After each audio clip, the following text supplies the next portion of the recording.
Hello दोस्तों, स्वागत है आपका अभिनव कैरियर एकेडमी पर। अपने बात कर रहे थे रीट लेवल 2 की, और रीट लेवल 2 में अपने देख रहे थे मैथ और साइंस विषय। और साइंस विषय के अंदर अपने शुरू किया था पोषण की हमने पीछे क्लासें देखी। उसके बाद हमने उनके ऊपर महत्वपूर्ण प्रश्नों का जो समावेश है उसके ऊपर चर्चा की थी। और उसके बाद हमने जो हरित गृह प्रभाव, ओजोन परत, इसके साथ ही साथ 2 प्रोटोकॉल देखे हमने जो महत्वपूर्ण प्रोटोकॉल हैं, मॉन्ट्रियल और क्योटो प्रोटोकॉल। उसके साथ साथ में हमने जो ग्लोबल वार्मिंग है उसके ऊपर भी डिस्कस की थी, और जो एल निनो है इसके ऊपर भी चर्चा की थी। जो ग्लोबल वार्मिंग और एल निनो है इससे भी प्रश्न पूछे जाते हैं, उनके ऊपर भी चर्चा की थी। ये वो टॉपिक है जो पात्रता एग्जाम में भी इससे प्रश्न लिए जाएंगे, और मेन एग्जाम में भी इस टॉपिक से प्रश्न जो है वो लिए जाएंगे। तो आप जल्दी से अपने दोस्तों को क्लास को शेयर करें। और देखो दोस्तों, क्लास को लाइक जरूर करें आप लोग, और अपने साथियों को शेयर कर दें, ताकि जो ऐसे विद्यार्थी हैं जिन तक कंटेंट जो है वो नहीं पहुंच रहा है, और कई बार ऐसे बहुत से विद्यार्थी हैं जिनके पास संसाधन की कमी है, तो उन तक ये जरूर पहुंचाएं। इसमें हम कोई चार्ज नहीं ले रहे हैं, और फ्री आपको पूरा जो यूँ कह सकते हैं कि साइंस का या मैथ का, साथ ही साथ अदर जो सब्जेक्ट है उनका निचोड़ जो है, और एक रामबाण आप कह सकते हो इसको, वो आप तक पहुंचाने की कोशिश कर रहे हैं। तो आप एक काम जरूर करें कि इस क्लास को शेयर जरूर करें अपने दोस्तों को। जो हो सकता है किसी का, आपके एक शेयर से किसी का भला हो जाए और फ्यूचर बन जाए उसका, तो शेयर जरूर करें, और वीडियो को लाइक जरूर करें। आप अगर आप देख रहे हैं तो लाइक जरूर करें। देखो, लाइक, और अगर आपको अच्छा लग रहा है तो लाइक करो, अगर अच्छा नहीं लग रहा है तो डिसलाइक करो। आप लाइक या डिसलाइक करके हमें बताओ कि आपको हमारा जो कंटेंट है वो किस तरीके का लगा। आप इस तरीके की जो एक्टिविटी है वो हमें देंगे, तो उसी तरीके का कंटेंट जो है आप तक लाने की हम कोशिश करेंगे पूरी। और आज हम देखेंगे जो महत्वपूर्ण प्रश्न हैं, उन महत्वपूर्ण प्रश्नों का जो समावेश है वो करेंगे, किया गया है। कौन कौन से इसमें टॉपिक रखे हैं अपने, मैंने अभी बताया आपको। इसमें हम देखने वाले हैं एक तो जो हरित गृह प्रभाव है, हरित गृह प्रभाव जो है उसके ऊपर ओजोन परत जो है इसके ऊपर, और ओजोन परत के साथ साथ हमने 2 प्रोटोकॉल देखे, एक तो मॉन्ट्रियल प्रोटोकॉल और एक क्योटो। ये 2 प्रोटोकॉल देखे हमने, क्योटो प्रोटोकॉल, ये हमने 2 प्रोटोकॉल देखे। और साथ ही साथ हमने ग्लोबल वार्मिंग के बारे में भी हमने डिस्कस की थी। ग्लोबल वार्मिंग,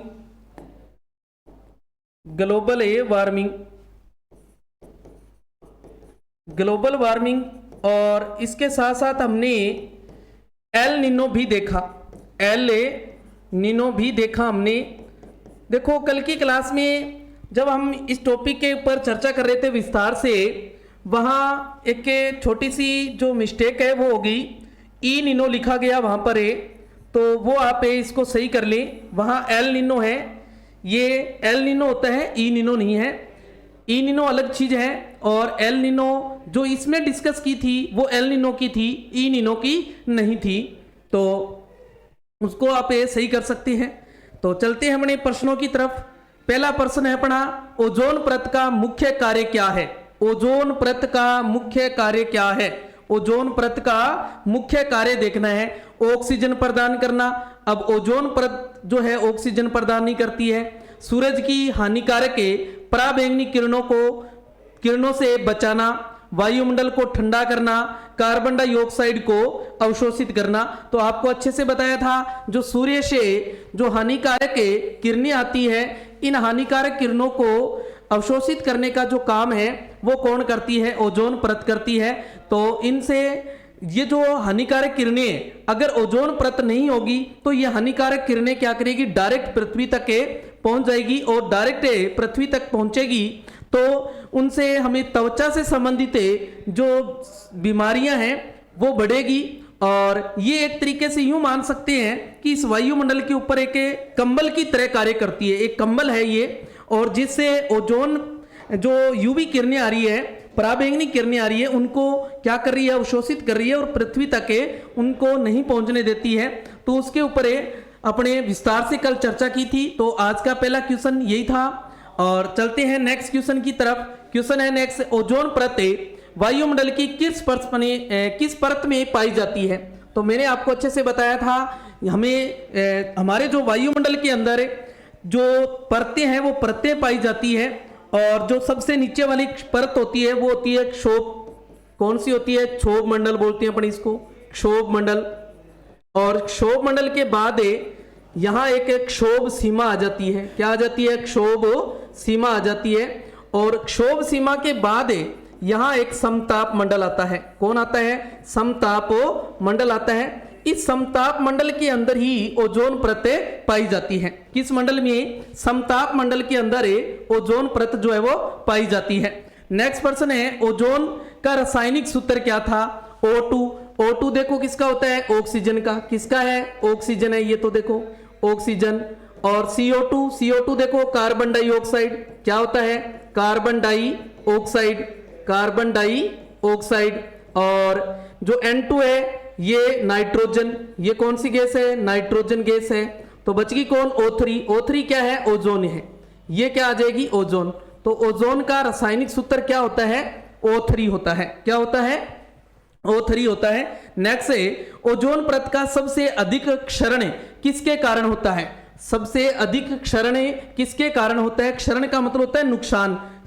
क्षरण का मतलब क्या होता है, नुकसान जो है वो किसके कारण होता है, ये बताना है अपने को, कारण बताना है। कार्बन डाइऑक्साइड या CFC के कारण, या मीथेन, या फिर नाइट्रोजन। मैंने आपको अच्छे से बताया था क्लोरोफ्लोरोकार्बन जो है इसके कारण जो ओजोन परत है वो क्या होती जा रही है, धीरे धीरे छिद्रित होती जा रही है, और ओजोन परत जो है वो पतली होती जा रही है, और उसके अंदर छेद हो रहे हैं। और उन छेद होने के कारण जो यूवी किरणें हैं वो डायरेक्ट पृथ्वी पर पहुंच रही है, और डायरेक्ट पृथ्वी पर पहुंचने के कारण जो त्वचा से संबंधित बीमारियां जो है वो बढ़ रही है, और मुख्य रूप से त्वचा कैंसर जो है वो निरंतर बढ़ता जा रहा है। तो किसके कारण हो रहा है ऐसा, CFC के कारण हो रहा है। क्लोरोफ्लोरो जो कार्बन है इसके कारण ओजोन परत जो है वो क्या हो रही है, पतली होती जा रही है।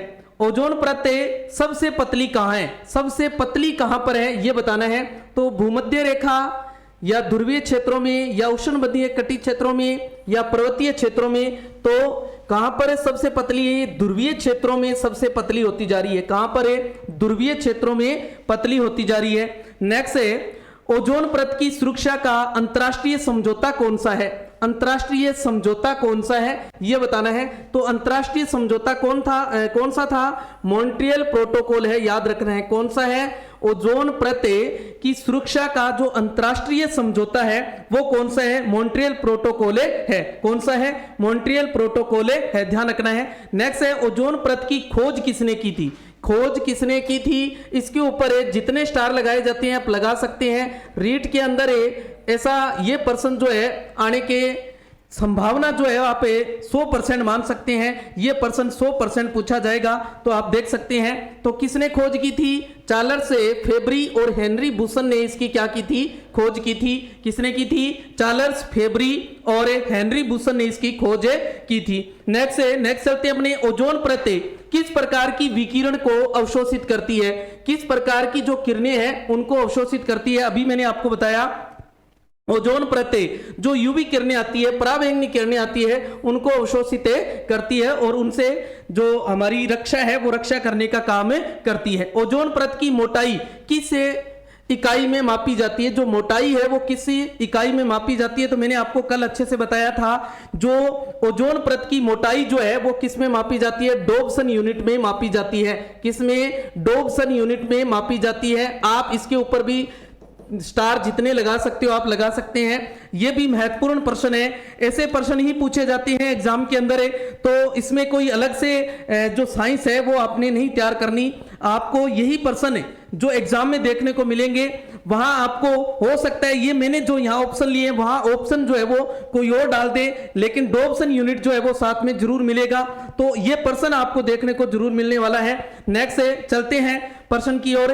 ओजोन छिद्र सबसे पहले किस वर्ष देखा गया? सबसे पहले किस वर्ष देखा गया था? तो सबसे पहले किस वर्ष देखा गया था? 1985 के अंदर देखा गया था। किसके अंदर है? 1985 के अंदर इसको देखा गया था। और ये कहां देखा था? आपको मैंने कल बताया था, जो अंटार्कटिका महाद्वीप था उस महाद्वीप के ऊपर देखा गया था कि ओजोन परत के अंदर एक छिद्रित हो गई है और उससे एक छेद देखा गया था 1985 के अंदर। कब देखा गया था? 1985 के अंदर, याद रखना है। नेक्स्ट है, ओजोन परत का घनत्व अधिकतम कहां होता है, किस ऊंचाई पर होता है? तो मैंने आपको बताया था जो क्षोभ मंडल है, देखें ध्यान दें, जो अभी मैंने परतों की बात की तो सबसे पहले जो अपनी परत है वो कौन सी है? क्षोभ मंडल है। कौन सा आ जाता है? क्षोभ मंडल आ जाता है। जो क्षोभ मंडल है, इस क्षोभ मंडल की जो ऊंचाई है वो 0 से 10 किलोमीटर तक है। कितनी है? 0 से 10 किलोमीटर तक है।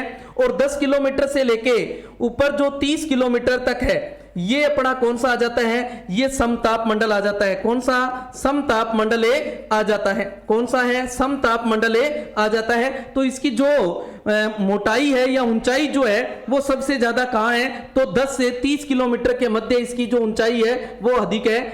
यानी कि इस ओजोन परत की जो मोटाई की बात करें, ऊंचाई की बात करें, वो कहां है? 10 से 30 किलोमीटर की ऊंचाई पर इसकी ऊंचाई है। नेक्स्ट है, सीएफसी गैसों के विकिरण, सीएफसी गैसों के कारण ओजोन परत को किस प्रकार का नुकसान हो रहा है? तो ओजोन परत का क्या हो रहा है? ओजोन परत छिद्रित हो रही है, पतली होती जा रही है। क्या होती जा रही है? पतली होती जा रही है। तो ओजोन उत्पादन बढ़ता है, ओजोन छिद्र का निर्माण हो रहा है, ओजोन स्थिर है या ओजोन परत मोटी हो रही है? तो मोटी तो हो नहीं रही है, देखो ओजोन स्थिर भी नहीं है, ओजोन क्या होती जा रही है? छिद्रित होती जा रही है। क्या होती जा रही है? छिद्रित होती जा रही है। तो ध्यान रखना है, सीएफसी के कारण ओजोन परत क्या हो रही है? छिद्रित हो रही है। ओजोन परत का छिद्र किस मौसम में सबसे बड़ा होता है? यानी कि जो छिद्र है, जो अंटार्कटिका महाद्वीप पर से देखा गया जो छिद्र था, वो छिद्र किस मौसम के अंदर बड़ा दिखाई देता है? तो वो देता है वसंत ऋतु के अंदर बड़ा दिखाई देता है। याद रखना है, किस ऋतु में? वसंत ऋतु में। आप इसके ऊपर भी स्टार लगा सकते हैं। यह भी बहुत सी एग्जाम के अंदर पूछा हुआ क्वेश्चन है, बहुत से एग्जाम के अंदर जो पूछा हुआ क्वेश्चन है, तो आप इसको भी महत्वपूर्ण प्रश्न मानते हुए आपने इसको अच्छे से तैयार करना है। नेक्स्ट है, मॉन्ट्रियल प्रोटोकॉल का उद्देश्य क्या था? तो मॉन्ट्रियल प्रोटोकॉल मैंने आपको अभी बताया कि मॉन्ट्रियल प्रोटोकॉल जो है वो किसके लिए लगाया गया? ओजोन परत की रक्षा हेतु ये प्रोटोकॉल लागू किया गया। और इसका जो उद्देश्य है वो क्या होगा? फिर उद्देश्य यही होगा कि ओजोन परत जो छिद्रित हो रही है जिन कारणों से, उन कारणों को क्या करना? रोकना, उन्हें कारणों को रोकना। तो ग्लोबल वार्मिंग को कम करना, ओजोन परत की रक्षा करना, वन संरक्षण या पानी की बर्बादी को रोकना। तो देखो सीधा सा पड़ा है, ओजोन परत की रक्षा करना। ओजोन परत की रक्षा करना ही क्या था? इसका मुख्य उद्देश्य रखा गया था। नेक्स्ट है, ओजोन परत के क्षरण से कौन सी बीमारी का खतरा जो है वो बढ़ रहा है? देखो ओजोन परत के क्षरण मैंने अभी आपको बताया क्या होता है? नुकसान, यानी कि इसका ओजोन परत का पतला होना। क्या होना? पतला होना या छिद्रित होना। पतला होना या फिर छिद्रित होना। क्या होना? छिद्रित होना। तो छिद्रित होना ही क्या है? क्षरण होता है। तो क्षरण के कारण क्या हो रहा है? मधुमेह बढ़ रहा है या कैंसर हो रहा है, हृदय रोग बढ़ रहे हैं या त्वचा कैंसर। मैंने आपको अच्छे से बताया कि ओजोन परत है ये पतली हो रही है, ये धीरे धीरे छिद्रित होती जा रही है। और किसके कारण हो रही है? क्लोरोफ्लोरोकार्बन्स के कारण हो रही है। और जिससे जो यूवी किरणें हैं, पराबैंगनी किरणें हैं, वो डायरेक्ट पृथ्वी पर पहुंच रही है, जिस वजह से त्वचा से संबंधित जो बीमारियां हैं वो बढ़ती जा रही है। तो क्या आ जाएगा? मुख्य रूप से त्वचा कैंसर जो है वो देखा गया है। तो त्वचा से संबंधित जो कैंसर बढ़ रहे हैं, पहले कहते हैं कि अपने दादा परदादा से अपने पूछ के देखें तो वो अपने को बताएंगे कि कैंसर है। नाम लेना घर के अंदर है, कहते भी ये आपने गलत नाम ले लिया, ऐसा नाम नहीं लेना आज के बाद। और आज की हालात अगर देखें तो हर तीसरे घर में त्वचा से कैंसर जो है वो आपको जरूर मिलेगा। तो ये किसके कारण हुआ ऐसा? ये इसी कारण हुआ, ओजोन परत के क्षरण होने के कारण जो है ये बीमारी बढ़ती जा रही है आज। हाँ जी, नेक्स्ट चलते हैं। पराबैंगनी किरणों के संपर्क से कौन सा अंग जो है, कौन सा अंग प्रभावित होता है? तो अभी बताया ओजोन परत से किसको नुकसान हो रहा है सबसे ज्यादा? त्वचा को। किससे? त्वचा को हो रहा है। तो त्वचा जो है ये सबसे ज्यादा प्रभावित हो रहा है। हाँ जी, नेक्स्ट चलते हैं। पराबैंगनी किरणों के बढ़ते प्रभाव से कौन सा जो पारिस्थितिकी तंत्र है वो सबसे अधिक प्रभावित हो रहा है? जंगल, समुद्री जीवन, रेगिस्तान या पर्वत? तो कौन सा हो रहा है? समुद्री जीवन जो है ये सबसे ज्यादा प्रभावित हो रहा है। कौन हो रहा है? समुद्री जीवन जो है वो सबसे ज्यादा प्रभावित हो रहा है। ओजोन परत के बारे में लोगों को जागरूक करने के लिए कौन सा दिन मनाया जाता है? तो मैंने आपको बताया था इस प्रश्न को किसी भी रूप में पूछा जा सकता है। ओजोन दिवस कब मनाया जाता है, या इसको ऐसे पूछ लिया जाएगा ओजोन परत के बारे में लोगों को जागरूक करने के लिए कौन सा दिन मनाया जाता है। तो इस तरीके से आपको यह प्रश्न भी एग्जाम के अंदर है। पीछे के एग्जाम देखो, आप कोई मर्जी एग्जाम उठा लो, वहां आपको ऐसा प्रश्न जरूर देखने को मिला है। तो यह भी महत्वपूर्ण प्रश्न है कि एग्जाम के अकॉर्डिंग तो क्या मनाया जाता है? अंतर्राष्ट्रीय ओजोन दिवस मनाया जाता है। क्या मनाया जाता है? अंतर्राष्ट्रीय ओजोन दिवस। कब मनाया जाता है? अंतर्राष्ट्रीय ओजोन दिवस से मनाया जाता है। मैंने आपको बताया था कब मनाया जाता है, ये 16 सितंबर को। कब मनाया जाता है? 16 सितंबर को ओजोन दिवस मनाया जाता है, याद रखना है। कब मनाया जाता है? 16 सितंबर को ओजोन दिवस जो है वो मनाया जाता है। नेक्स्ट है, मॉन्ट्रियल प्रोटोकॉल कब लागू किया गया था? लागू कब किया गया था ये बताना है। मॉन्ट्रियल प्रोटोकॉल जो है वो लागू कब किया गया था? तो ये 1987 में लागू कर दिया गया था। कब लागू कर दिया गया था? 1987 के अंदर इसको लागू कर दिया गया था। नेक्स्ट है, ओजोन छिद्र की निगरानी है किस एक उपग्रह से की जाती है? इसकी जो निगरानी है छिद्र की वो किस ग्रह से की जाती है वो ये बताना है। उपग्रह से, सॉरी।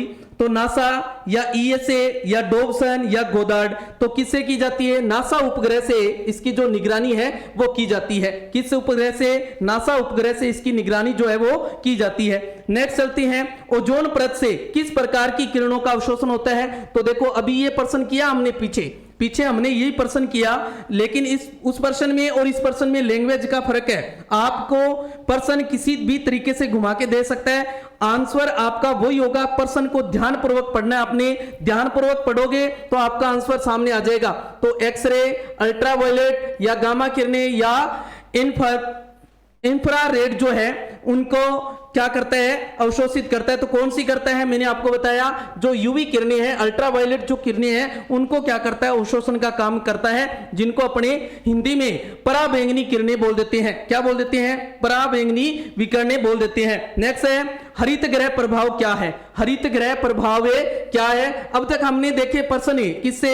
ओजोन परत से संबंधित जो प्रश्न थे उनके ऊपर हमने चर्चा की। अब अपन चर्चा कर रहे हैं हरित ग्रह प्रभाव से संबंधित जो प्रश्न पूछे जाते हैं वो कौन कौन से हैं। तो वायुमंडल का ठंडा होना, पृथ्वी के तापमान में वृद्धि, ओजोन परत का क्षरण, वायुमंडल का ऑक्सीकरण। तो क्या होता है? पृथ्वी के तापमान में वृद्धि जो है वो हरित ग्रह प्रभाव है। क्या है? हरित ग्रह प्रभाव। पृथ्वी के तापमान में निरंतर क्या होती जा रही है? वृद्धि होती जा रही है। यही क्या है कि हरित ग्रह प्रभाव है। यही क्या है? हरित ग्रह प्रभाव है। हरित ग्रह गैसों का मुख्य कार्य क्या है? जो हरित ग्रह गैसें हैं उनका मुख्य काम क्या है? सूर्य के विकिरण को अवशोषित करना, ऊर्जा का उत्सर्जन करना, विकिरण को वापस अंतरिक्ष में भेजना या पराबैंगनी किरणों को अवशोषित करना। तो क्या काम होता है इसका? जो सूर्य से जो विकिरण आ रही है उनको अवशोषित कर लेती है। क्या कर लेती है? सूर्य से आने वाली जो विकिरणें हैं उनको अवशोषित कर लेती है और उनको अवशोषित करके वापस से उस वायुमंडल में नहीं जाने देती है, वहीं रख लेती है, जिससे पृथ्वी का तापमान जो है वो निरंतर क्या होता जा रहा है? बढ़ता जा रहा है। नेक्स्ट चलते हैं मणि, निम्नलिखित में से कौन सी गैस एक हरित ग्रह गैस नहीं है? हरित ग्रह गैस नहीं है। इसमें से कौन सी ऐसी हरित ग्रह गैस नहीं है? तो याद रखना है, कार्बन डाइऑक्साइड हरित ग्रह गैस है, मीथेन भी है और जल वाष्प भी है। जो नाइट्रोजन गैस है ये हरित ग्रह गैस नहीं है, याद रखना है। नाइट्रोजन हरित ग्रह गैस नहीं है, याद रखना है अच्छे से। आपने यही प्रश्न पूछा जाएगा एग्जाम के अंदर, आपको इसको भी अच्छे से तैयार कर लेना है। अच्छे से तैयार करके जाना है। ये प्रश्न भी आपको, ये प्रश्न भी मिलने वाला है एग्जाम के अंदर। नेक्स्ट चलते हैं, हरित गृह प्रभाव के कारण किसका तापमान बढ़ता है? किसका तापमान बढ़ रहा है अभी? सूर्य का, पृथ्वी का, चंद्रमा, मंगल ग्रह, किसका बढ़ रहा है? पृथ्वी का तापमान बढ़ रहा है। किसका तापमान बढ़ रहा है? पृथ्वी का तापमान बढ़ता जा रहा है निरंतर। हाँ जी, नेक्स्ट आ जाता है, निम्नलिखित में से कौन सबसे प्रमुख हरित गृह गैस है? कौन सबसे प्रमुख है हरित गृह गैस है? Oxygen, carbon dioxide, helium, nitrogen. देखो हमने अभी देखा, पीछे हमने इससे पहले देखा प्रश्न में, देखो ध्यान से, कार्बन डाइऑक्साइड, मीथेन और जल वाष्प जो है ये क्या है? ये हरित गृह गैसें हैं। ये कौन सी है? हरित गृह गैसें हैं। और इस प्रश्न में क्या पूछ लिया? इस प्रश्न में आपसे पूछ लिया प्रमुख गैस कौन सी है? तो प्रमुख गैस ध्यान से देखें, ऑक्सीजन है क्या उसमें? नहीं है।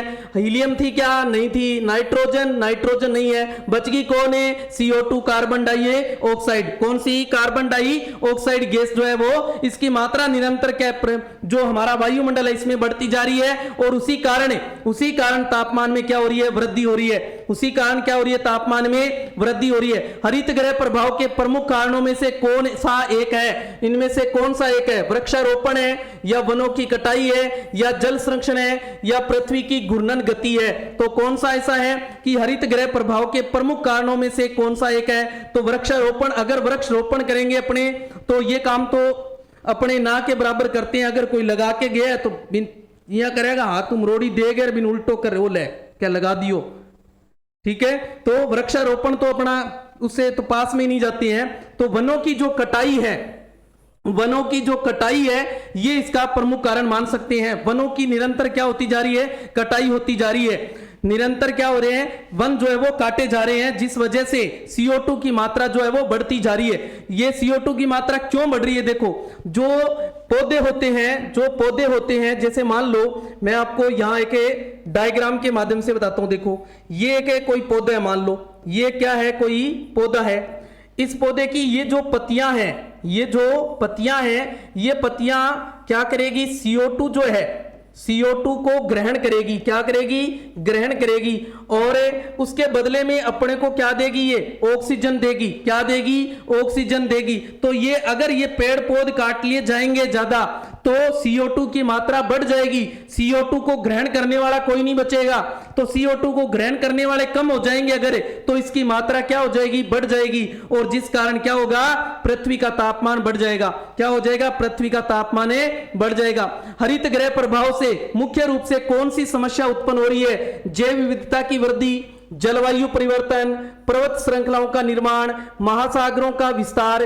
तो क्या हो रहा है? देखो, जैव विविधता की वृद्धि, जलवायु परिवर्तन, या पर्वत श्रृंखलाओं का निर्माण, या महासागरों का विस्तार। तो जलवायु परिवर्तन होता जा रहा है निरंतर। जलवायु में क्या आती जा रही है? जो इसमें परिवर्तन है वो देखने को मिल रहा है अपने को। जो जलवायु आज से 30 वर्ष पहले थी और आज की जलवायु है, इसमें अंतर आ गया देखने को मिलता है अपने को। अंतर स्पष्ट रूप से नजर आता है। तो ये अंतर किस कारण आया है? पृथ्वी का जो तापमान है वो तापमान में क्या होगी? बढ़ोतरी होगी। और तापमान में बढ़ोतरी होने के कारण ही जलवायु में क्या आ गया? परिवर्तन आ गया। नेक्स्ट है, निम्नलिखित में से कौन सी गैस प्राकृतिक रूप से हरित गृह प्रभाव को नियंत्रित करती है? नियंत्रित कौन सी करती है? मीथेन, नाइट्रस ऑक्साइड, जल वाष्प, क्लोरीन। तो कौन सी करती है? कौन सी गैस ऐसी है जो प्राकृतिक गैस है के और हरित गृह प्रभाव को नियंत्रित करती है? हरित गृह प्रभाव को क्या करती है? नियंत्रित करती है। तो मीथेन तो क्या है? हरित गृह प्रभाव गैस है, जल वाष्प भी है और नाइट्रस ऑक्साइड भी है। तो कौन सी बच गई? Chlorine gas. क्लोरीन गैस ऐसी है जो नियंत्रण करने का काम करती है। हरित गृह प्रभाव जो बढ़ रहा है, यानी कि तापमान जो बढ़ रहा है, उस तापमान में कमी लाने का जो काम कर रही है वो कौन सी है? क्लोरीन गैस है, याद रखना है। नेक्स्ट है, हरित गृह प्रभाव का अध्ययन करने के लिए मुख्य रूप से कौन सी इकाई का उपयोग किया जाता है? पाउंड, वाट प्रति वर्ग मीटर, किलोमीटर या क्यूबिक मीटर, तो किसका किया जाता है? वाट प्रति मीटर का किया जाता है। ये भी आप अच्छे से तैयार करके जाना, ये भी प्रश्न आपको मिलने वाला है, ये प्रश्न भी एग्जाम में मिलने वाला है, आपने अच्छे से तैयार करके जाना है। क्या है प्रश्न? है हरित गृह प्रभाव का अध्ययन करने के लिए मुख्य रूप से कौन सी इकाई का उपयोग किया जाता है? तो कौन सी इकाई का किया जाता है? वाट प्रति वर्ग मीटर, वाट प्रति वर्ग मीटर याद रखना है। नेक्स्ट है ग्लोबल वार्मिंग में हरित गृह गैसों का क्या योगदान है? ग्लोबल वार्मिंग जो है इसके अंदर है ग्लोबल वार्मिंग, देखो वैश्विक के तापमान में वृद्धि है एक, यानी कि पूरे अपने यहाँ नहीं है कि अपने ही क्षेत्र में ये तापमान में वृद्धि है, ये पूरे विश्व के अंदर समस्या है, तो पूरे विश्व की समस्या, इसको नाम दे दिया गया ग्लोबल वार्मिंग। क्या नाम दे दिया गया? Global warming. तो इसे रोक रही है या इसे बढ़ा रही है या इसे संतुलित कर रही है या इसे समाप्त कर रही है? तो अच्छे से जानते हैं क्या हो रही है? बढ़ोतरी हो रही है, इसके अंदर क्या हो रही है? बढ़ोतरी हो रही है। नेक्स्ट आ जाता है कार्बन डाइऑक्साइड का उत्सर्जन मुख्यतः किसके कारण होता है? बिजली उत्पादन से, वनों की कटाई से, जल संरक्षण से या शुद्ध जल की कमी से। तो CO2 का जो मुख्य रूप से जो उत्सर्जन है, मुख्य रूप से जो उत्सर्जन देखने को मिलता है वो किससे मिलता है? बिजली उत्पादन से मिलता है। किससे? बिजली उत्पादन से मिलता है, ध्यान रखना है, किससे मिलता है? बिजली उत्पादन से। नेक्स्ट है हरित गृह प्रभाव का मुख्य स्रोत क्या है? मानव क्रियाकलाप, प्राकृतिक आपदाएं, समुद्री ज्वार या भूचाल। तो कौन से है? मानवीय क्रियाकलाप, मानव द्वारा जो क्रियाकलाप किए जा रहे हैं उन्हीं क्रियाकलाप को के कारण हरित गृह जो प्रभाव है वो बढ़ता जा रहे हैं। हाँ जी। नेक्स्ट है पृथ्वी का तापमान कितना बढ़ने की संभावना है यदि हरित गृह प्रभाव इसी तरीके से रहा चलता, अगर इसको नियंत्रित नहीं किया गया तो कितना तापमान बढ़ जाएगा? 2 से 4 डिग्री सेल्सियस तापमान है बढ़ने की संभावना है, याद रखना है। कितना? 2 से 4 डिग्री सेल्सियस। नेक्स्ट है निम्नलिखित में से कौन हरित गृह गैसों का एक मानव निर्मित स्रोत है? इसमें से ज्वालामुखी विस्फोट, कृषि, ज्वार भाटा, औद्योगिक गतिविधियां। तो कौन सी है? औद्योगिक गतिविधियों के कारण जो गैसें हैं वो जो हरित गृह गैसें हैं, उन हरित गृह गैसों का जो उत्सर्जन है वो सबसे ज्यादा कहां से हो रहा है? औद्योगिक गतिविधियों से हो रहा है। कहां से हो रहा है? औद्योगिक गतिविधियों से हो रहा है। नेक्स्ट है जल वाष्प किस प्रकार की हरित गृह गैस है? प्राथमिक है। कौन सी है? प्राथमिक गैस है, ये याद रखना है। कौन सी गैस है? प्राथमिक गैस है। हाँ जी। नेक्स्ट आ जाता है कौन सा ग्रह हरित गृह प्रभाव के कारण अत्यधिक गर्म है? अत्यधिक गर्म कौन सा ग्रह हो गया है? शुक्र, मंगल, बुध या बृहस्पति। तो कौन सा ग्रह हो गया है? शुक्र ग्रह जो है ये अत्यधिक गर्म हो गया है। नेक्स्ट है हरित गृह प्रभाव से कौन सा संकट उत्पन्न होता है? वैश्विक तापमान में कमी, देखो कमी तो आने वाली नहीं है। आर्कटिक बर्फ का पिघलना ये हो सकता है। धरती की सतह ठंडी होना ये भी नहीं हो सकता। ओजोन क्षेत्र का बढ़ना, ये अपने ओजोन क्षेत्र जो है वो किसके कारण बढ़ रहा है? वो तो यूवी किरणों के कारण बढ़ रहा है। तो कौन सा आ जाएगा? आर्कटिक बर्फ का पिघलना इसका सही आंसर हो जाएगा। कौन सा? आर्कटिक बर्फ का पिघलना, यानी तापमान में बढ़ोतरी हो रही है तो तापमान बढ़ेगा तो बर्फ है वो क्या होगी? पिघलेगी। क्या हो जाएगी? बर्फ जो है वो पिघलेगी। हाँ जी। नेक्स्ट है कौन सी गैस औद्योगिक उत्सर्जन से उत्पन्न होती है और हरित गृह प्रभाव में योगदान देती है? Ozone, nitrous oxide, nitrogen, oxygen. देखो ये दोनों तो होती नहीं है, ये दोनों तो होती नहीं है उद्योगों से।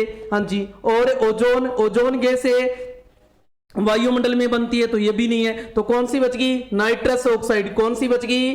Nitrous oxide. हाँ जी। नेक्स्ट चलते हैं बनी हरित गृह गैसों का उत्सर्जन कम करने के लिए कौन सी विधि उपयुक्त है? वनों की कटाई, नवीकरणीय ऊर्जा का उपयोग, कार्बन डाइऑक्साइड का बढ़ाना, जीवाश्म ईंधन का उपयोग बढ़ाना। जीवाश्म ईंधन का उपयोग कर रहे हैं तभी तो क्या हो रहा है? तभी तो जो गैसें हैं ये जीवाश्म ईंधनों से तो अधिक उत्सर्जित होती है। इसका मतलब ये तो हो नहीं सकता।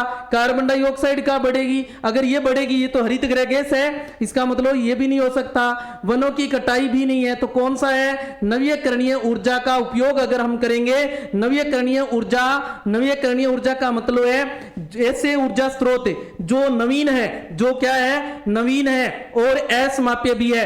अक्षमाप्य भी है, ध्यान रखना है। असमाप्य भी है, ये क्या है, असमाप्य भी है, जैसे सौर ऊर्जा है, जैसे सौर ऊर्जा है। हाँ जी, नेक्स्ट है, नेक्स्ट आ जाता है अपना हरित गृह प्रभाव की समस्या को नियंत्रित करने के लिए कौन सा समझौता लागू हुआ, कौन सा समझौता लागू हुआ, तो इसका कौन सा है, क्योटो प्रोटोकॉल। कौन सा, क्योटो प्रोटोकॉल। याद रखना है बच्चों कि ओजोन परत से संबंधित अगर पूछे, ओजोन परत से संबंधित अगर कोई समझौता पूछे तो क्या आ जाएगा, मॉन्ट्रियल प्रोटोकॉल। क्या आ जाएगा, मॉन्ट्रियल प्रोटोकॉल। क्या आ जाएगा, मॉन्ट्रियल प्रोटोकॉल। और अगर आपसे पूछे हरित गृह से, हरित ग्रह प्रभाव से अगर पूछे तो क्या आ जाएगा, तो आ जाएगा क्योटो प्रोटोकॉल। क्या आ जाएगा, क्योटो प्रोटोकॉल। याद रखना है, क्या आएगा, क्योटो प्रोटोकॉल, याद रखना है। ये दोनों महत्वपूर्ण है, आपको 1% इनमें से जरूर पूछा जाएगा, 1% आपको जरूर पूछा जाएगा।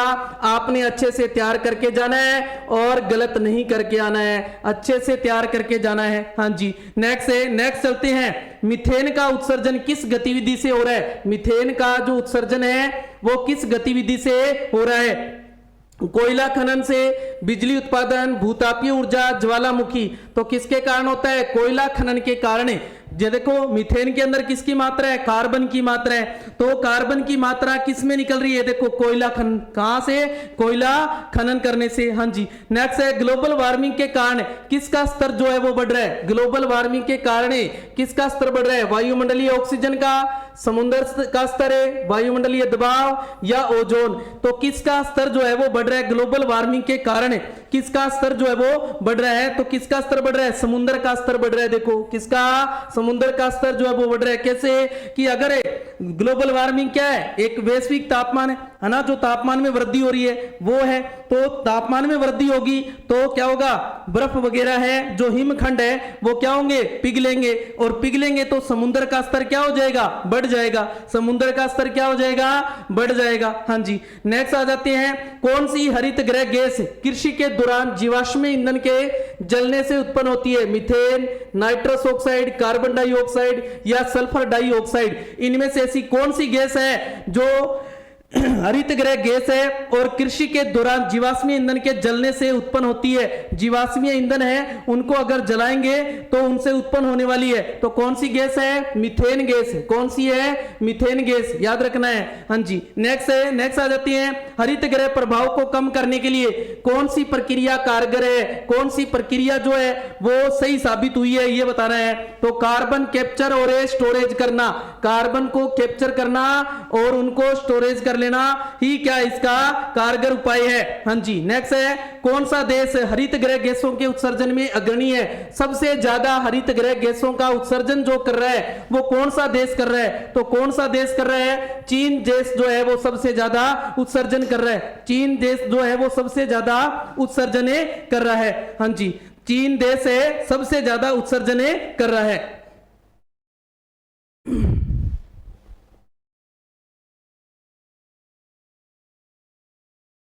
हाँ जी, तो नेक्स्ट चलते हैं अपने, क्या है, ग्लोबल वार्मिंग को रोकने के लिए किस प्रकार की ऊर्जा को बढ़ावा दिया जा रहा है, किस प्रकार की ऊर्जा को बढ़ावा जो है वो दिया जा रहा है, कोयला, सौर ऊर्जा, तेल या प्राकृतिक गैस। तो अभी मैंने बताया जो नवीकरणीय स्रोत है उनको बढ़ावा दिया जा रहा है, नवीकरणीय जो ऊर्जा स्रोत है उनको क्या दिया जा रहा है, बढ़ावा दिया जा रहा है। मॉन्ट्रियल प्रोटोकॉल किस वर्ष में अपनाया गया था, मॉन्ट्रियल प्रोटोकॉल जो है वो किस वर्ष अपनाया गया था, ये क्वेश्चन देखो अपना एक रिपीट हो गया। देखो कब अपनाया गया था, 1987 को अपनाया गया था। हाँ जी, नेक्स्ट है, नेक्स्ट आ जाता है, मॉन्ट्रियल प्रोटोकॉल का मुख्य उद्देश्य क्या था, मुख्य उद्देश्य था ओजोन परत का संरक्षण करना। देखो मॉन्ट्रियल प्रोटोकॉल किससे जुड़ा हुआ है, ओजोन परत से जुड़ा हुआ है, तो याद रखना है ओजोन परत का संरक्षण। हाँ जी, नेक्स्ट है, मॉन्ट्रियल प्रोटोकॉल किस समझौते का अनुसरण करता है, यानी कौन सा समझौता था उसका अनुसरण करता है ये, तो पेरिस समझौता था या फिर क्योटो समझौता था था, या वियना, या फिर रिया? तो कौन सा था? वियना कन्वेंशन था। वियना कन्वेंशन के अंदर इसके ऊपर इसी उद्देश्य को लेके एक चर्चा हुई थी और उस चर्चा को लेके ही ये जो प्रोटोकॉल है ये अपनाया गया था। हाँ जी, नेक्स्ट है मॉन्ट्रियल प्रोटोकॉल किस समस्या को हल करने के लिए बनाया गया था? तो ग्लोबल वार्मिंग, ओजोन परत का क्षरण, तो अभी बताया था मैंने ओजोन परत से जुड़ा हुआ है, तो ओजोन परत का क्षरण जो है वो क्या आ जाएगा? इसके लिए इस समस्या को खत्म करने के लिए ये प्रोटोकॉल अपनाया गया था। मॉन्ट्रियल प्रोटोकॉल में मुख्य रूप से किस गैस पर प्रतिबंध लगाया गया था? तो कौन सी गैस थी वो? CFC, chlorofluorocarbon. कौन सी गैस थी? क्लोरोफ्लोरोकार्बन। नेक्स्ट है मॉन्ट्रियल प्रोटोकॉल से जुड़ा संशोधन किस शहर में किया गया था? जो इसके अंदर संशोधन किया गया था वो किस देश में किया गया था? वियना, क्योटो, या कोपेनहेगन, या किगाली? तो किसमें किया गया था? किगाली के अंदर किया गया था। किसमें? किगाली में। मॉन्ट्रियल प्रोटोकॉल का पालन करने वाले देशों को क्या प्रदान किया जाता है? जो इस प्रोटोकॉल को लागू करते हैं, इसका पालन करते हैं, उनको क्या सहायता दी जाती है ये बताना है। तो तकनीकी सहायता दी जाती है, आर्थिक सहायता दी जाती है, दंड दिया जाता है, या A और B दोनों? तो आर्थिक सहायता भी दी जाती है और तकनीकी सहायता भी दी जाती है। नेक्स्ट है मॉन्ट्रियल प्रोटोकॉल का पालन कौन करता है? कौन इसका पालन जो है वो कर रहा है? तो विकसित देश, विकासशील देश, सभी देश, या सिर्फ संयुक्त राष्ट्र सदस्य देश है वो ही इसका पालन कर रहे हैं। हाँ जी, नेक्स्ट है मॉन्ट्रियल प्रोटोकॉल के तहत किन रसायनों का उत्पादन और उपयोग कम किया गया है? तो आपको अच्छे से बताया था भी, क्लोरोफ्लोरोकार्बन के साथ साथ में कौन सा आ जाता है? HCFC और हेलोन्स है, उनका और भी उपयोग जो है वो कम किया गया है। नेक्स्ट है मॉन्ट्रियल प्रोटोकॉल के तहत प्रतिबंधित CFC गैस का सबसे बड़ा स्रोत जो है वो कौन सा है? तो कौन सा स्रोत है सबसे बड़ा? फ्रिज और एयर कंडीशनर है। कौन है? फ्रिज और एयर कंडीशनर। नेक्स्ट है मॉन्ट्रियल प्रोटोकॉल का पहला जो संशोधन किया गया था वो कब किया गया था? तो पहला देखो कब लागू किया गया था इसको? 1987 में। संशोधन कब होता है? संशोधन होता है 1990 के अंदर। कब होता है? 1990 के अंदर इसमें संशोधन होता है। हाँ जी, नेक्स्ट है मॉन्ट्रियल प्रोटोकॉल के तहत ओजोन क्षरणकारी पदार्थों का उत्पादन और खपत जो है वो किस वर्ष तक पूरी तरह समाप्त करने का लक्ष्य रखा गया है? तो किस वर्ष तक रखा गया है? 2030 तक। कब तक रखा गया है? 2030 तक। मॉन्ट्रियल प्रोटोकॉल के कार्यान्वयन के लिए कौन सी संस्था जो है वो जिम्मेदार है? इसके लिए कौन सी संस्था जो है वो जिम्मेदार है? तो कौन सी संस्था है? याद रखना है, विश्व व्यापार संगठन है, या संयुक्त राष्ट्र व्यापार कार्यक्रम है, या नाटो है, या फिर अंतरराष्ट्रीय मुद्रा कोष है? तो कौन सा है? संयुक्त राष्ट्र पर्यावरण कार्यक्रम है, UNEP। याद रखना है, क्या है? UNEP। मॉन्ट्रियल प्रोटोकॉल किस प्रकार की एक संधि है? ये एक अंतरराष्ट्रीय समझौता है। ये क्या है कि अंतरराष्ट्रीय समझौता है, जो अंतरराष्ट्रीय स्तर पर देश थे उन देशों ने मिलकर उन देशों ने आपस में समझौता किया था कि जो ओजोन परत का क्षरण हो रहा है इसको रोका जाए। हाँ जी, क्योटो प्रोटोकॉल किस वर्ष में अपनाया गया था? क्योटो प्रोटोकॉल जो है वो किस वर्ष में अपनाया गया था? तो ये किस वर्ष अपनाया गया था? 1997 में। किस वर्ष अपनाया गया था? 1997 में अपनाया गया था। याद रखना है। मॉन्ट्रियल प्रोटोकॉल किस वर्ष है? 1987। मॉन्ट्रियल प्रोटोकॉल कब अपनाया गया था? याद रखना है, मॉन्ट्रियल प्रोटोकॉल जो है वो कब अपनाया गया था? 1987 में। और क्योटो प्रोटोकॉल पूछे तो 1997। याद रखना है। हाँ जी, नेक्स्ट आ जाता है क्योटो प्रोटोकॉल का मुख्य उद्देश्य क्या है? क्योटो प्रोटोकॉल किससे जुड़ा हुआ है? हरित गृह प्रभाव से। हाँ जी, तो जैव विविधता की सुरक्षा, वनों की रक्षा, या ग्रीन हाउस गैसों का उत्सर्जन कम करना। हाँ जी, नेक्स्ट है क्योटो प्रोटोकॉल किस समझौते का अनुसरण करता है? किस समझौते का अनुसरण जो है वो करता है? मॉन्ट्रियल प्रोटोकॉल का करता है, या पेरिस का, या फिर जलवायु परिवर्तन पर संयुक्त राष्ट्र फ्रेमवर्क के सम्मेलन का? जो यहाँ एक सम्मेलन हुआ था जलवायु परिवर्तन पर, उस सम्मेलन के अंदर इसे जो हरित गृह प्रभाव की जो गैसें हैं मुख्य, उन गैसों के बारे में डिस्कस हुई थी और उसी डिस्कस को लेकर ये समझौता जो है लागू किया गया था। हाँ जी, नेक्स्ट है नेक्स्ट आ जाता है क्योटो प्रोटोकॉल में कितने चरण थे, तो इसके अंदर कितने चरण रखे गए थे, 2 चरण रखे गए थे। कितने चरण है, 2 चरण रखे गए थे। हाँ जी। नेक्स्ट आ जाता है क्योटो प्रोटोकॉल का जो पहला चरण था वो किस वर्ष से शुरू हुआ था, तो किस वर्ष शुरू हुआ था, ये 2005 में शुरू हुआ था। कब हुआ था, 2005 में शुरू हुआ था। हाँ जी। नेक्स्ट है क्योटो प्रोटोकॉल का दूसरा चरण किस समझौते के तहत जारी रखा गया था, पेरिस समझौता, दोहा संशोधन, मॉन्ट्रियल या फिर वियना। तो याद रखना है दूसरा जो चरण था वो दोहा संशोधन जो हुआ था उस संशोधन के तहत इसको जारी रखा गया था। हाँ जी। क्योटो प्रोटोकॉल किस प्रकार की गैसों को नियंत्रित करता है, तो क्योटो प्रोटोकॉल देखो किसके लिए लागू किया गया था, हरित गृह प्रभाव के लिए। तो हरित गृह प्रभाव कौन सी थे, ग्रीन हाउस गैसें। तो कौन सी आ जाएगा, ग्रीन हाउस गैसें। क्योटो प्रोटोकॉल के तहत कितनी प्रमुख ग्रीन हाउस गैसों को नियंत्रित करता है, तो ये कितने प्रकार की गैसों को नियंत्रित करता है, 6 प्रकार की गैसों को नियंत्रित करता है। 3 प्रकार की पहले चरण में और 3 प्रकार की दूसरे चरण में करता है, याद रखना है। हाँ जी। नेक्स्ट आ जाता है क्योटो प्रोटोकॉल के अंतर्गत विकसित देशों को उत्सर्जन में कितने प्रतिशत कमी करने का लक्ष्य दिया गया था, कितने परसेंट कहा गया था भी इतने परसेंट इससे जो ग्रीन हाउस गैसें हैं उनको कम करना है। तो कितने परसेंट कहा गया था, 5%, याद रखना है। सभी को कहा गया भी 5% आपने क्या करना है, इसके अंदर कमी लानी है। क्योटो प्रोटोकॉल का पहला चरण कब समाप्त हो गया था, देखो लागू कब हुआ था, 2005 को। लागू कब हुआ, 2005 को। और समाप्त कब हो गया था, 2012 को। कब हो गया था, 2012 को समाप्त हो गया था, याद रखना है। और 2012 को समाप्त होने के बाद 2012 में ही दूसरा जो है चरण शुरू हो गया था। दूसरा चरण कब शुरू हुआ, 2012 में, याद रखना है। क्योटो प्रोटोकॉल का पालन न करने वाले देशों पर क्या कार्रवाई की जाती है, यह बताना है। क्या कार्रवाई की जाती है, अगर कोई क्योटो प्रोटोकॉल का पालन जो है वो नहीं करेगा तो क्या किया जाएगा, आर्थिक दंड दिया जाएगा या फिर सदस्यता समाप्त कर दी जाएगी या कोई कार्रवाई नहीं की जाएगी या फिर व्यापार पर प्रतिबंध लगा दिया जाएगा। तो क्या किया जाएगा, आर्थिक दंड दिया जाएगा, साथ ही साथ उसकी सदस्यता है वो भी समाप्त कर दी जाएगी। तो मुख्य रूप से क्या आएगा, आर्थिक दंड आएगा। आर्थिक दंड के बाद उसकी सदस्यता है वो समाप्त की जाती है। नाम जी। नेक्स्ट है क्योटो प्रोटोकॉल के तहत कार्बन ऑफसेटिंग का क्या अर्थ है, कार्बन ऑफसेटिंग का क्या अर्थ है, तो क्योटो प्रोटोकॉल किससे जुड़ा हुआ है, हरित गृह प्रभाव से। हरित गृह प्रभाव किससे जुड़ा हुआ है, ग्रीन हाउस गैसों से। तो क्या आ जाएगा, उत्सर्जन कम करने के लिए क्रेडिट खरीदना। उत्सर्जन कम करने के लिए क्या करना, क्रेडिट खरीदना ही क्या है, कार्बन ऑफसेटिंग है। हाँ जी। नेक्स्ट है क्योटो प्रोटोकॉल के अंतर्गत स्वच्छ विकास तंत्र, क्या स्वच्छ विकास तंत्र का क्या उद्देश्य था, स्वच्छ विकास तंत्र का उद्देश्य था विकासशील देशों में ग्रीन प्रोजेक्ट को प्रोत्साहित करना।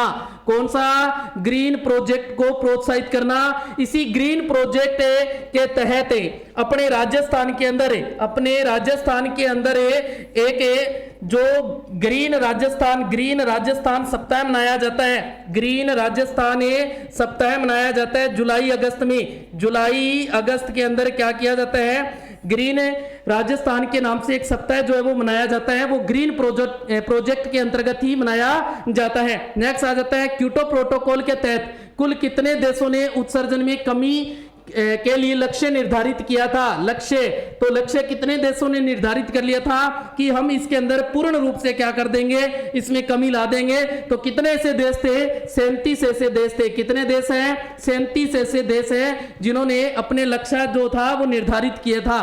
क्योटो प्रोटोकॉल के तहत कौन सा देश अपने लक्ष्य को पूरा नहीं कर पाया, कौन सा ऐसा देश था जो अपने लक्ष्य को पूरा नहीं कर पाया था, तो कौन सा ऐसा देश था, कनाडा ऐसा देश था। इसी कारण इस देश को क्या कर दिया गया, इसे समझौते से बाहर कर दिया गया। इस समझौते से क्या कर दिया गया, इसे बाहर कर दिया गया।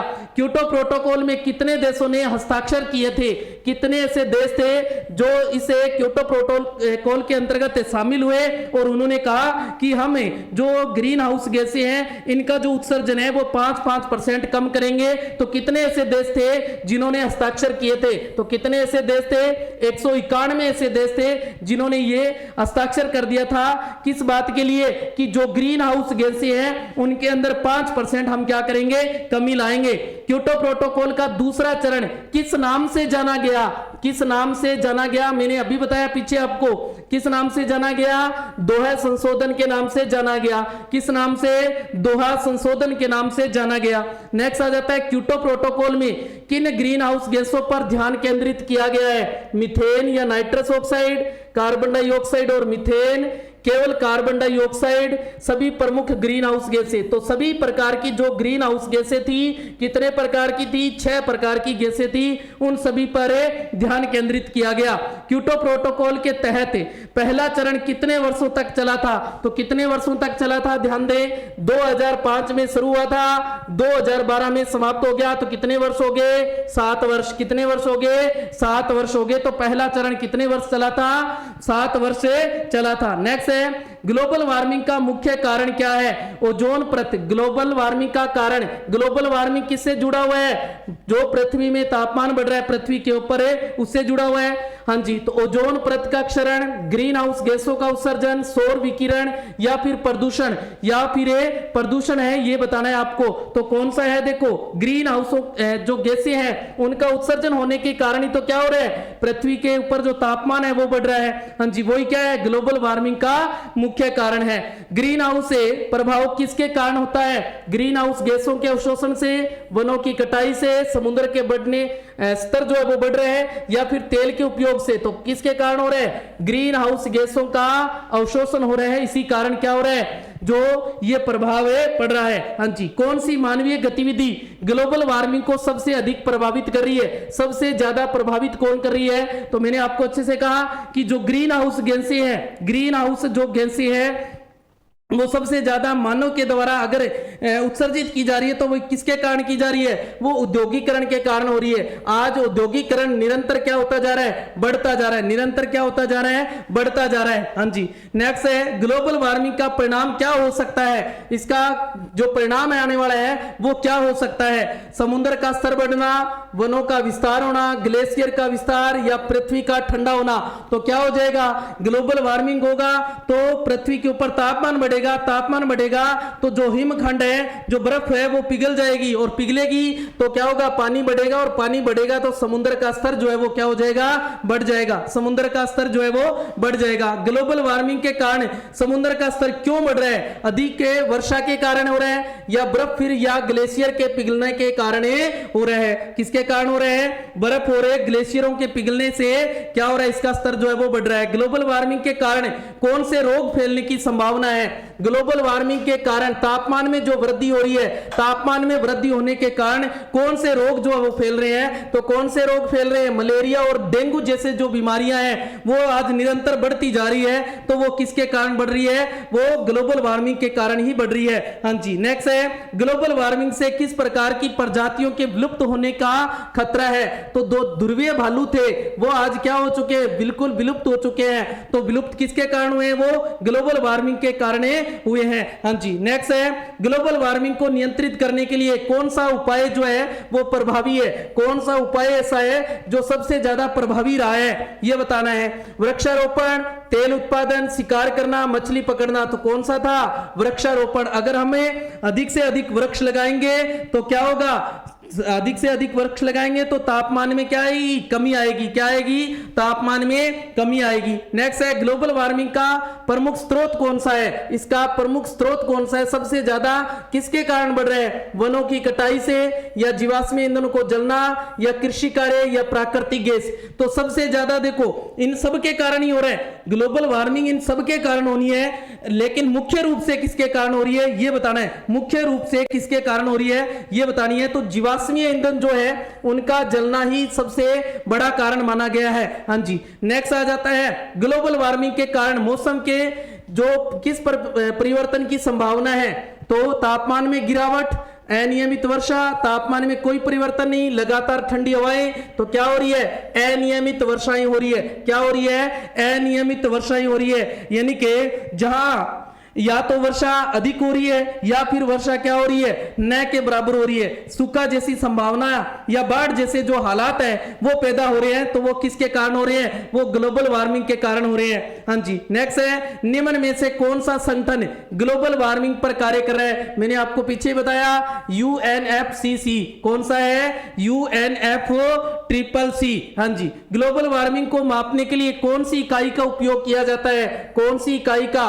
तो डिग्री सेल्सियस में। किसमें? डिग्री सेल्सियस में मापा जाता है। हाँ जी, नेक्स्ट आ जाता है, ग्लोबल वार्मिंग को रोकने के लिए सबसे महत्वपूर्ण वैश्विक जो समझौता हुआ वो कौन सा था? तो कौन सा था? पेरिस जो समझौता हुआ था वो सबसे क्या था, इसका महत्वपूर्ण समझौता माना जाता है। हाँ जी, नेक्स्ट है, एल नीनो का मुख्य कारण क्या है? एल नीनो का मुख्य कारण क्या है? तो एल नीनो आपको कल बताया था, जो प्रशांत महासागर है, प्रशांत महासागर के अंदर जो तापमान जो बढ़ रहा है, कुछ धाराएं जो है वो उनके बढ़ने के कारण जो आ रहा है उसे वही क्या है, एल नीनो है। तो महासागरीय धाराएं हैं। क्या है? महासागरीय धाराएं हैं। हाँ जी, नेक्स्ट है, एल नीनो घटनाएं सामान्यतः किस महासागर में होती है? मैंने आपको अभी बताया प्रशांत महासागर के अंदर। किसमें? प्रशांत महासागर से। हाँ जी, नेक्स्ट है, एल नीनो के दौरान समुद्र की सतह का तापमान कैसे बदलता है? तो तापमान कैसे बदल रहा है? बढ़ रहा है या घट रहा है? तो क्या हो रहा है अभी? बढ़ रहा है। तापमान क्या हो रहे हैं? बढ़ रहा है। हाँ जी, नेक्स्ट आ जाता है अपना, एल नीनो का क्या प्रभाव पड़ता है? सामान्य वर्षा में वृद्धि, सूखा या तापमान में वृद्धि, या सभी सही है? बताओ कौन सा है? एल नीनो का क्या प्रभाव पड़ रहा है? सामान्य वर्षा में वृद्धि या सूखा? सूखा जैसे हालात जो है वो पैदा हो रहे हैं। सूखा जैसे हालात जो है वो पैदा हो रहे हैं। सूखा जैसे हालात जो है वो पैदा हो रहे हैं। सॉरी, एल नीनो की बात हो रही है। एल नीनो तापमान में वृद्धि है। क्या है? तापमान में वृद्धि है। किसमें है? तापमान में वृद्धि है। किसमें है? तापमान में वृद्धि है। तापमान में वृद्धि है और सूखा भी है, सामान्य वर्षा में भी वृद्धि है। तो अपने तीनों मान सकते हैं। क्या है? तीनों मान सकते हैं अपने, तीनों है। सामान्य वर्षा में भी वृद्धि हो रही है, वर्षा भी निरंतर क्या हो रही है? बढ़ रही है। सूखा जैसे हालात भी पैदा हो रहे हैं, तापमान में भी वृद्धि हो रही है। तो सारे सही है इसके अंदर, सारे सही है। हाँ जी, नेक्स्ट आ जाता है, एल नीनो और ला नीनो में क्या अंतर है? एल नीनो में बढ़ता है और इसमें क्या आती है? कमी आती है। एल नीनो में बढ़ता है तापमान और ला नीनो में कमी आती है। तो क्या आ जाएगा? तापमान में वृद्धि बनाम कमी। क्या हो जाएगा? तापमान में वृद्धि बनाम कमी। हाँ जी, नेक्स्ट है, किस वर्ष में एल नीनो की सबसे गंभीर घटना जो है वो देखी गई? तो सबसे गंभीर घटना देखी गई 1997-98 के अंदर। कब देखी गई? 1997-98 के अंदर देखी गई। हाँ जी, नेक्स्ट है, एल नीनो के प्रभाव से कौन सा रोग फैलने की संभावना है? तो कौन सा रोग फैल रहा है? मलेरिया रोग जो फैल रहा है वो एल नीनो के कारण ही फैल रहा है। तो ये थे आज के टॉपिक के महत्वपूर्ण 100 प्रश्न।